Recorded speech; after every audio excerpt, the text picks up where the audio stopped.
भगवान विष्णु जी से नारद जी ने कहा कि धरती लोक में जो आपकी तपस्या करता है, आराधना करता है, वो तो दुख में रहता है, और जो आपका नाम नहीं लेता वो सुख में रहता है। भगवान ने कहा भ्रमण करके आते हैं, घूम कर आते हैं। दोनों साधु वेश में नीचे आए।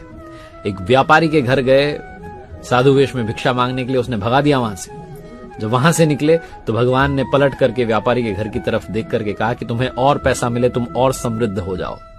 वहां से पहुंचे एक झोपड़ी में एक माता जी रहती थी, भगवान की पूजा करती थी। झोपड़ी के बाहर एक गाय बंधी हुई थी।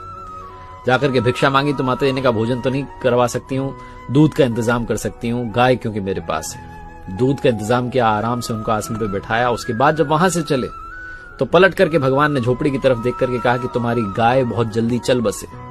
नारद जी से रहा नहीं गया, आप ये उल्टी बातें क्यों कर रहे हो? जो गाली दे रहा है उसको कह रहे हो और फलो फूलो, और माता जी जो आदर सत्कार कर रही है उनको कह रहे हो कि तुम्हारी गाय चली जाए। भगवान ने कहा तुम समझे नहीं, मैंने गाय चली जाए इसलिए कहा क्योंकि अंतिम समय में मैं चाहता हूं कि मेरी जो भक्त हैं, जो महिला हैं, बूढ़ी महिला हैं, ये मेरा ही स्मरण करें, गाय की चिंता ना करें कि उसका क्या होगा। और व्यापारी को कहा और पैसे कमाओ, इतने पैसे कमाओ कि अंत समय में पैसा सोचो और तिजोरी के नीचे सांप बन करके जन्म लो। भगवान की लीला वही जानते हैं, जो हो रहा है अच्छा हो रहा है, इसे याद रखिए और प्रसन्न रहिए।